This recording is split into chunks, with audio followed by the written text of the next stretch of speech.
Halo anak-anak, selamat siang semua. Jumpa kembali dengan Ibu Katarina di sini. Kita hari ini akan belajar tentang bahan-bahan nabati. Adapun tujuan pembelajaran kita yaitu kita akan mengeksplorasi produk olahan pangan higienis Nusantara dari bahan nabati serta menganalisis karakteristik bahan alat teknik pengolahan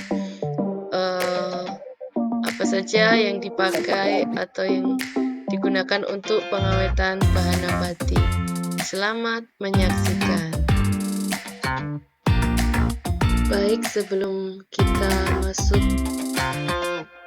materi inti kita, Ibu akan memberikan pertanyaan pemantik. Anak-anak coba perhatikan dua gambar berikut ini yang ada pada layar kalian. Ya, di layar kalian terdapat dua gambar makanan khas daerah sebelah kiri dan kanan. Kira-kira apa nama produk makanan khas daerah tersebut dan kira-kira berasal dari daerah mana, dan produk tersebut dibuat dari bahan dasar nabati apa. Kemudian Ibu juga akan menanyakan apakah kalian juga mengenal produk pangan nabati khas daerah yang ada di daerah kalian masing-masing yang kira-kira memiliki peluang usaha. Baik, untuk gambar yang pertama sebelah kiri, kira-kira gambar apa? Iya benar ya. Anak-anak pasti pernah melihat bahkan mencoba makanan khas daerah yang pertama sebelah kiri. Itu adalah es pisang hijau ya. Bahan baku atau bahan nabati yang dipakai untuk pembuatan es pisang hijau sendiri biasanya diambil dari pisang dan juga dicampur dengan tepung beras. Kemudian disajikan dengan sirup dan es, dan rasanya juga manis ya, biasanya dijadikan untuk makanan penutup. Asal daerah makanan ini adalah berasal dari Makassar. Kemudian untuk gambar yang kedua adalah, saya percaya pasti anak-anak pernah ya makan untuk makanan yang kedua ini. Iya benar, ini adalah klepon namanya ya, makanan khas dari Jawa Tengah. Biasanya makanan klepon ini dibuat dari bahan tepung beras ketan. Rasanya manis, kenapa? Di dalamnya ada tambahan ya gula merah, dan di luarnya dibalur dengan parutan kelapa. Di luarnya rasanya gurih dan di dalamnya rasanya manis. Nah, ini umum ya, sangat umum dijual di pasar, kadang-kadang di kios maupun di toko. Banyak kita jumpai dan dimakan oleh masyarakat kita sehari-hari. Berikutnya Ibu akan bertanya, apakah kalian mengenal produk pangan nabati khas daerah yang ada di daerah kalian masing-masing yang kira-kira memiliki peluang usaha atau bernilai jual. Anak-anak boleh berpikir atau merenung, kira-kira makanan apa yang bisa kalian jadikan untuk peluang usaha. Langsung saja masuk ke materi kita, yaitu mengenai bahan pangan nabati. Secara garis besar, bahan pangan dapat dikelompokkan menjadi dua. Yang pertama yaitu bahan pangan yang berasal dari tumbuh-tumbuhan, biasa kita sebut nabati. Dan yang kedua adalah bahan pangan yang berasal dari hewan atau biasa kita sebut hewani. Bahan nabati itu sendiri merupakan jenis makanan yang berasal dari tumbuh-tumbuhan seperti sayuran, buah-buahan, biji-bijian, kacang-kacangan, umbi-umbian, dan lain sebagainya. Bahan makanan nabati pada umumnya kaya akan vitamin, mineral, serat, protein, zat besi, dan mengandung antioksidan yang baik untuk kesehatan tubuh kita.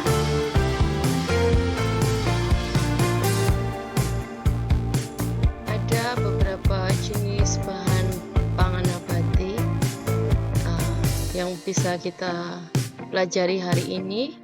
Yang pertama yaitu jenis yang pertama adalah buah-buahan, yang kedua adalah sayur-sayuran, yang ketiga adalah biji-bijian atau biasa disebut serealia, 4 kacang-kacangan, 5 umbi-umbian, 6 rempah-rempah.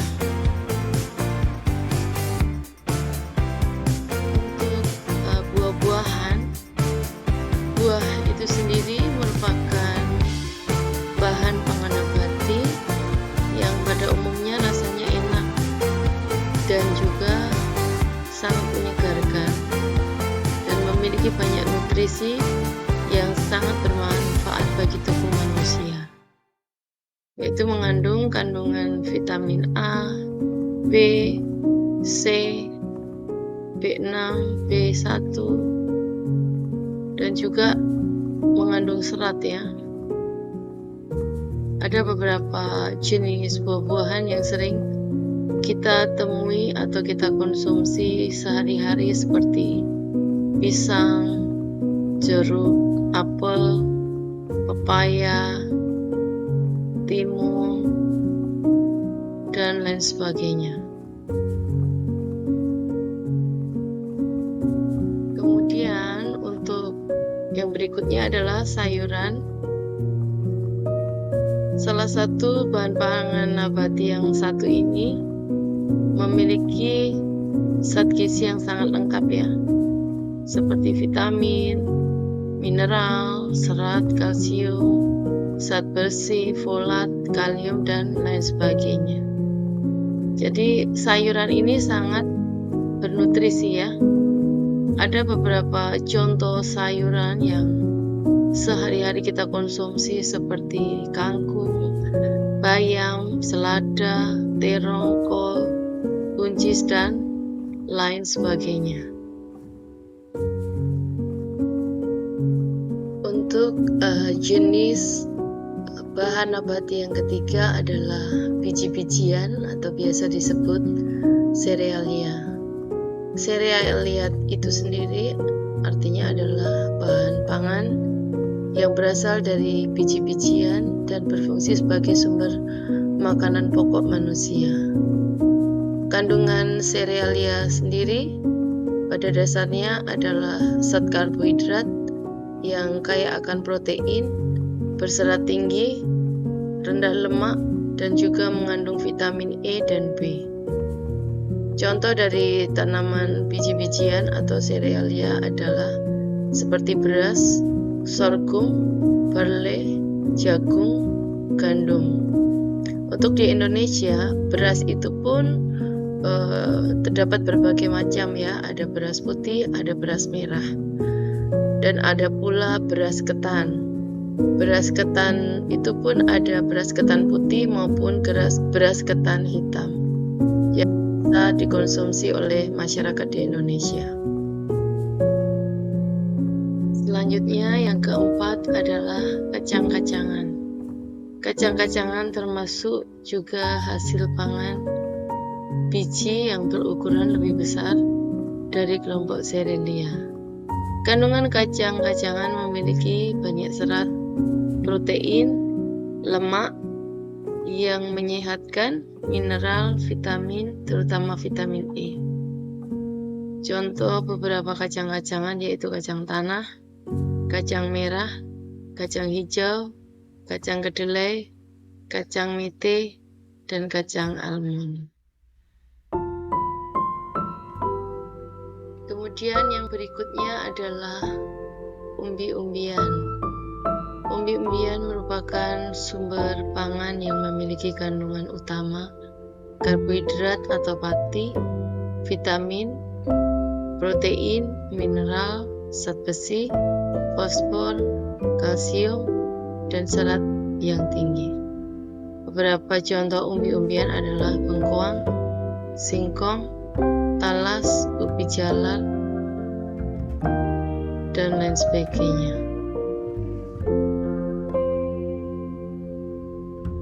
Dan yang keenam adalah rempah-rempah. Rempah-rempah adalah bagian dari tanaman yang berasal dari batang, daun, kulit kayu, umbi-umpang, akar, biji, bunga, dan bagian tumbuhan lainnya. Biasanya rempah-rempah mengandung protein, vitamin, serat, asam amino yang baik untuk menjaga kesehatan tubuh. Biasanya digunakan juga sebagai obat herbal. Contohnya seperti bawang merah, bawang putih, jahe, kunyit, lengkuas, merica ketumbar, kayu manis, biji palet, jangkit, dan lain sebagainya.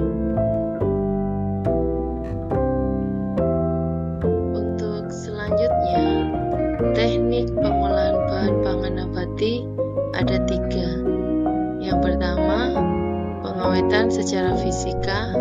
Yang kedua, pengawetan secara biologi. 3, pengawetan secara kimiawi.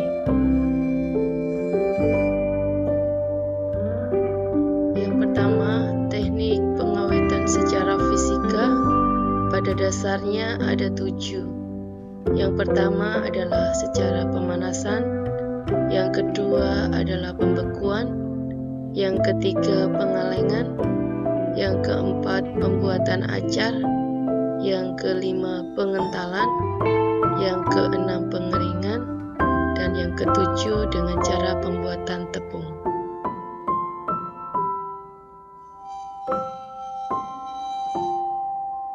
Jenis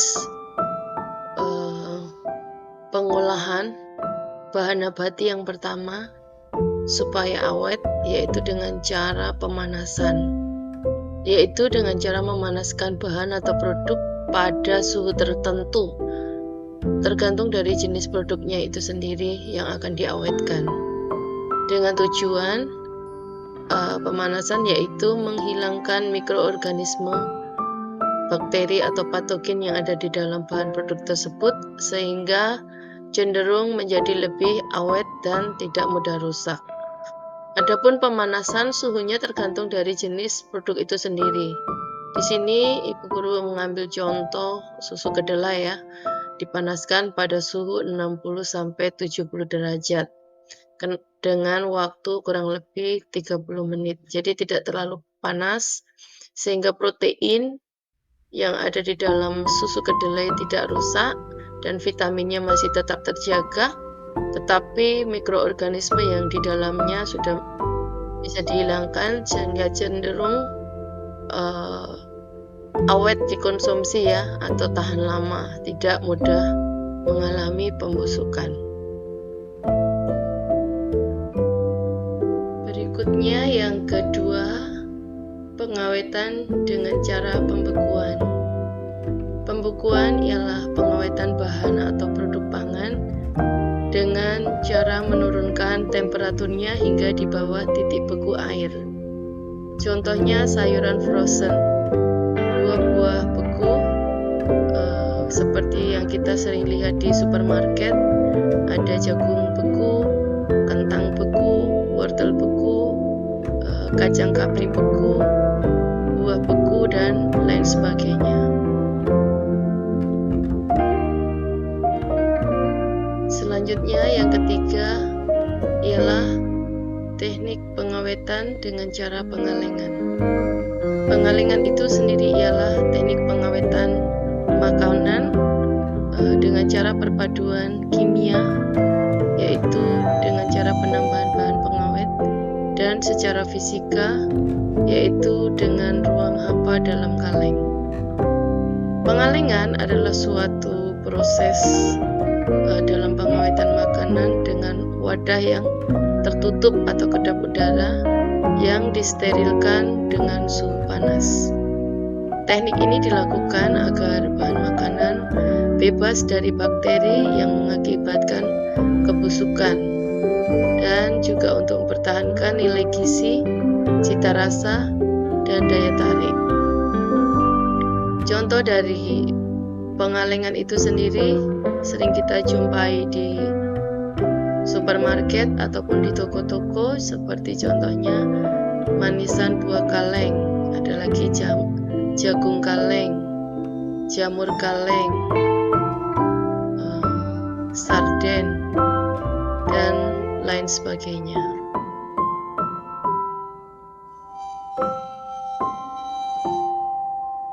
Kemudian teknik pengawetan yang keempat adalah dengan cara pembuatan acar. Pembuatan acar itu sendiri merupakan teknik pengawetan yang sering dilakukan pada sayur maupun buah dengan pemberian garam dan cuka. Tujuannya adalah untuk memperpanjang masa simpan bahan nabati tersebut. Contohnya seperti pada acar mentimun, acar sayur, ataupun kimchi. Biasanya pembuatan acar bisa disimpan di botol-botol kaca dan biasanya memiliki masa simpan yang cukup lama dan bisa dikonsumsi setiap saat oleh pembuatnya. Bisa langsung dikonsumsi maupun dimasak ulang untuk campuran bahan makanan lainnya.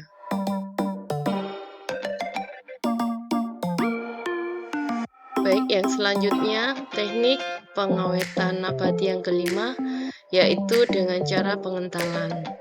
Pengentalan sendiri ialah pengawetan yang dilakukan untuk bahan cair yang biasanya kita sering temui seperti pada dodol maupun pembuatan selai buah. Ya, biasanya kalau dodol itu kan dari tepung beras yang dimasak, kemudian dicampur dengan air yang dikentalkan sehingga dia jauh lebih awet ya. Untuk dikonsumsi dia tahan lama. Kemudian selai juga biasa kita jumpai pada selai buah, ada selai nanas, selai stroberi yang biasanya kita makan untuk campuran atau dioleskan pada roti tawar ya untuk sarapan pagi. Nah, itu dengan teknik pengentalan cenderung bahan nabati menjadi lebih awet untuk digunakan. Selanjutnya untuk yang keenam adalah teknik pengeringan. Teknik pengeringan itu sendiri dengan cara yaitu pengawetan bahan pangan dengan cara mengurangi kadar air yang ada di dalam bahan makanan itu dengan tujuan untuk mencegah adanya pembusukan makanan akibat mikroorganisme. Teknik pengawetan ini dengan cara bisa penjemuran, pemanggangan, bisa menggunakan oven ya, itu yang sering dilakukan untuk menjaga kandungan protein ataupun karbohidrat di dalamnya itu tetap bagus ya. Contohnya seperti sering kita jumpai pada keripik buah, keripik makanan, terus buah-buah kering, sayur-sayur kering pun seperti seledri kering, wortel kering yang ada pada produk mie instan. Bisa juga sekarang yang sedang tren adalah keripik buah ya. Selain keripik pisang ada keripik nangka, keripik apel, dan lain sebagainya. Dengan cara pengeringan dan berkurang kadar air di dalam bahan makanan tersebut, bahan nabati itu cenderung lebih awet untuk dikonsumsi, bertahan lebih lama. Ya, untuk yang terakhir, yang ketujuh adalah teknik pengawetan makanan nabati dengan cara pembuatan tepung. Pembuatan tepung itu sendiri adalah teknik pengawetan yang diterapkan pada bahan karbohidrat dengan perubahan bentuk menjadi bubuk atau tepung halus ya. Sebagai contoh ada tepung beras, tepung jagung, atau maizena, tepung tapioka atau tepung singkong ya. Ada juga tepung kedelai, tepung kentang, dan lain sebagainya. Dengan dibuat tepung, cenderung bahan makan nabati itu lebih awet dan tahan lama untuk pemakaian jangka panjang. Bisa dipakai untuk campuran makanan, untuk baluran makanan, maupun untuk pembuatan aneka makanan khas Nusantara. Selain pengawetan secara fisika, di sini kita juga akan belajar mengenai pengawetan secara biologis. Apa itu pengawetan secara biologis? Ya, biasanya pengawetan secara biologis dilakukan dengan sistem peragian atau fermentasi dengan penambahan enzim seperti enzim papain ya, enzim dari buah pepaya atau bromelin, yaitu dengan cara menambah ini ya, ragi ya. Contohnya apa ini? Bahan nabati yang ditambah ragi untuk supaya menjadi lebih awet. Contohnya tempe ya. Tempe itu berasal dari kedelai yang dicampur dengan ragi. Kemudian ada juga tape ya. Contoh lainnya adalah tape singkong, bisa tape ketan. Bahan dasar singkong dicampur dengan ragi yang sudah diolah, direbus, kemudian ditaburkan ragi. Bisa disimpan dalam toples, ditunggu mungkin 1 malam, 2 malam ya, itu akan berubah menjadi tape ya. Dan itu bisa dijadikan makanan khas daerah. Ada juga selain itu yogurt ya. Yogurt itu biasanya dari susu, bisa bahan hewani, contohnya susu sapi. Tapi untuk yang nabati ya, kita pakai berarti susu dari bahan lain seperti susu kedelai yang dicampur dengan ragi ya. Nah, menjadilah yogurt, susu dari bahan nabati.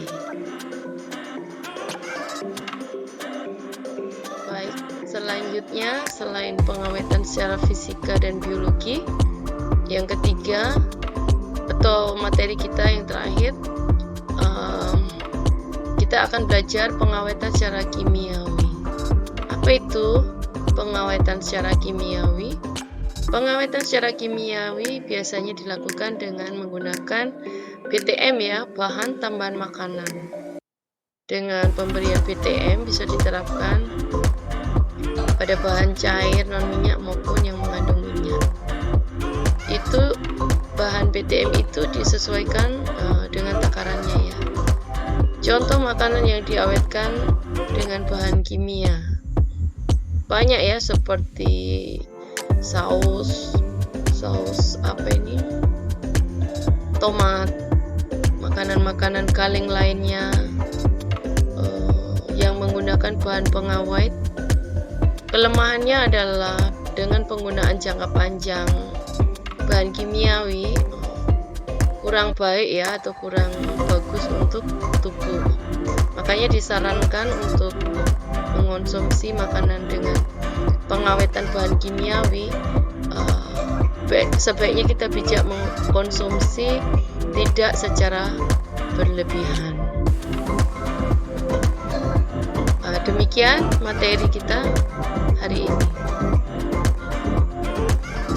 Selanjutnya, Ibu akan berikan contoh-contoh makanan khas Nusantara yang biasa diolah dari bahan-bahan nabati. Contoh yang pertama adalah makanan pecel ya. Biasanya diambil dari bahan nabati sayur-sayuran, aneka sayur-sayuran. Bisa seperti bayam, kangkung, kacang panjang, dan lain-lain yang biasanya dicampur dengan bumbu kacang ya.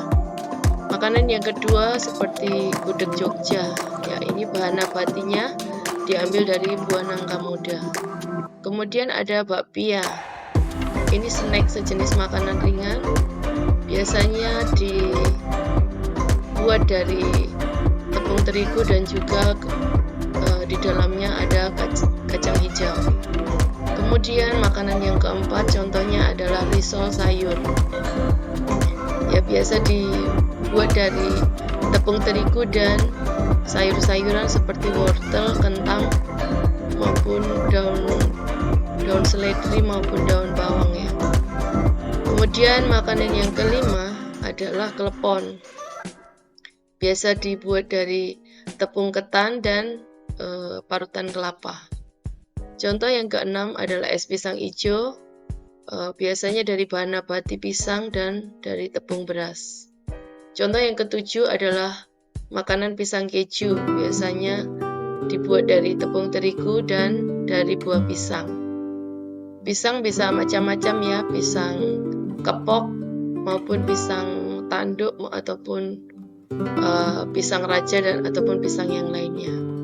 Kemudian contoh yang kedelapan adalah keladi tumbuk, makanan khas dari Papua berbahan dasar dari keladi yang ditumbuk dan diolah ya, biasanya dihidangkan bersama sayur maupun lauk. Kemudian ada juga papeda Papua, itu juga bahan dasar nabatinya dari pohon sagu ya, yang diolah, dicampur dengan air, dipanaskan dan biasanya dihidangkan bersama dengan ikan kuah kuning ya, itu makanan khas daerah Papua. Selanjutnya contoh makanan khas Nusantara dari bahan nabati yang ke-10 adalah bika Ambon Medan. Ya, biasanya dibuat dari tepung tapioka yang diolah, biasanya rasanya manis. Kemudian yang ke-11 adalah kroket kentang. Bahan dasarnya adalah juga kentang, yang di dalamnya biasanya ada campuran bisa daging maupun sayuran. Kemudian yang 12, contoh yang ke-12 adalah tape ketan muntilan. Ya, bahan dasarnya adalah beras ketan yang dicampur dengan ragi ya, kemudian difermentasi menjadi tape ketan. Contoh yang ke-13 adalah sagu sep Papua. Ya, ini biasanya diambil dari bahan dasar nabatinya sagu dan juga buah kelapa muda yang dicampur dan dimasak, bisa dibakar maupun bisa dikukus ya, tergantung dari tekniknya masing-masing. Kemudian yang ke-14 adalah onde-onde, biasanya dibuat dari tepung ketan dan di dalamnya kacang hijau. Kemudian ada yang ke-15 adalah contoh kue lontar Papua. Biasanya dibuat dari bahan tepung terigu dan dikombinasikan, biasanya di dalamnya adalah campuran telur dan susu, protein hewani ya. Dan yang ke-16 contohnya adalah tempe mendoan yang diambil dari bahan dasar nabati kedelai. Demikian contoh-contoh dari produk makanan khas Nusantara, dan masih banyak lagi yang mungkin anak-anak bisa sebutkan selain daripada yang sudah Ibu sebutkan ini. Demikian materi kita pada hari ini. Kita sudah mengenal pelajaran prakarya dan kewirausahaan pada materi pengolahan dan mengeksplorasi atau mengenal lebih dalam mengenai bahan-bahan nabati. Untuk pertemuan berikutnya kita akan belajar pada materi desain kemasan, desain produk, dan juga belajar bagaimana cara mempraktekkan produk makanan, pembuatan makanan khas daerah. Terima kasih. Selanjutnya selamat siang dan tetap semangat belajar.